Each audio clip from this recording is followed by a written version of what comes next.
E estamos então falando de Provérbios. Provérbios 5 hoje, o 5º dia de Provérbios. No capítulo 5 ele fala da mulher imoral.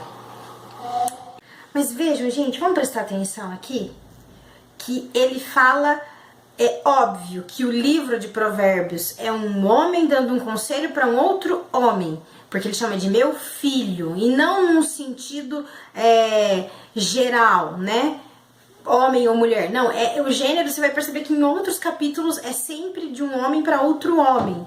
Então, é claro que ele vai falar dessa forma. Também naquela sociedade, a mulher não tinha um protagonismo muito grande. Então, poucos exemplos nessa época dos reis, né, desse tempo bíblico de Salomão, você vê poucos nomes femininos despontando. E alguns que aparecem são maus exemplos, na verdade, né? Que não devem ser seguidos. E aqui, então, ele tá dando um conselho, um homem dando um conselho para outro homem, e ele começa a dar conselhos a respeito do pecado. E essa mulher representa o pecado. Essa mulher adúltera representa o pecado. É óbvio que o pecado mais claro, mais fácil de compreender é o pecado da imoralidade sexual. Do adultério, da promiscuidade, né, de todos desses relacionamentos impróprios no sentido do sexo mesmo, né, da relação sexual. Então, esse é o pecado mais óbvio, mas não é o único que ele trata. Ele trata de todo. Essa mulher representa todos os tipos de pecado. Veja, a gente vai concluir isso lá no finalzinho do capítulo. Então ele fala para esse filho se abster, fugir dessa mulher, fugir desses prazeres.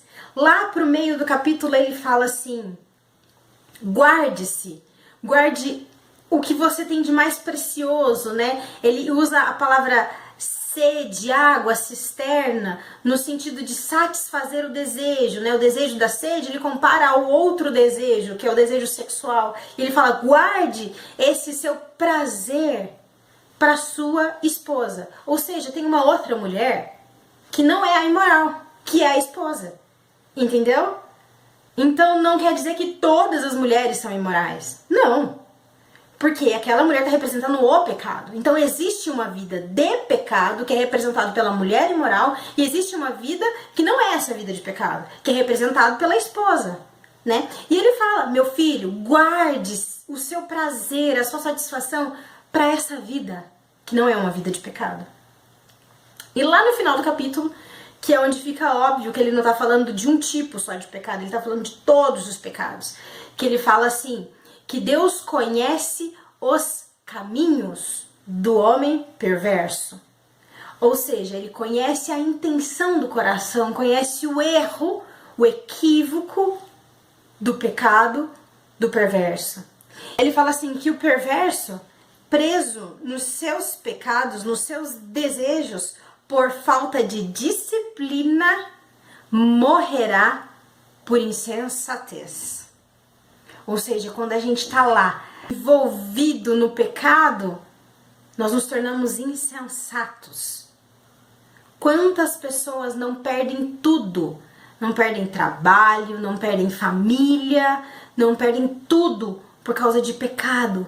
Pecado muitas das vezes sexual, pecado de uso de drogas, consumo de entorpecentes. Pecados todos, de todos os gêneros, o pecado da mentira, o pecado do roubo, né, o pecado do engano.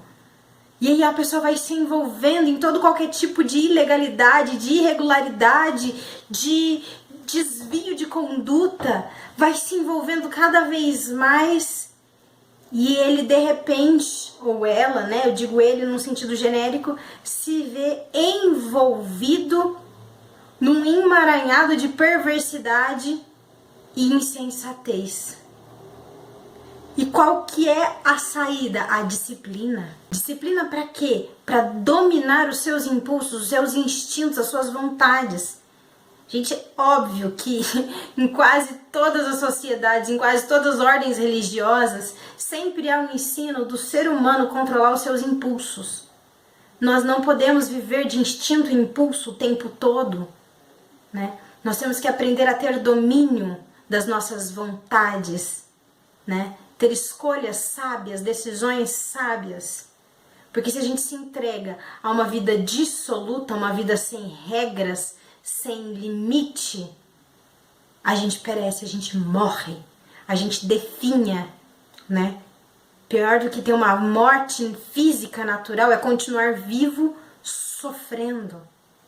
Né? Ou seja, o pecado, ele nos leva a uma vida vazia, sem propósito, sem sentido. Então é isso que essa mulher imoral significa. É uma vida sem sabedoria, é uma vida sem disciplina, é uma vida sem controle e domínio dos próprios impulsos. E o contrário dessa vida imoral é uma vida com disciplina, é uma vida com com a centralidade, com o equilíbrio, né? É isso. Olha que riqueza o capítulo 5, que muitas das vezes nós falamos, não gosto, machista. Não, tem um ensinamento muito bom, seja para homens ou para mulher, basta a gente entender o que ele quis dizer e o que cada elemento do capítulo significa. Que Deus te abençoe.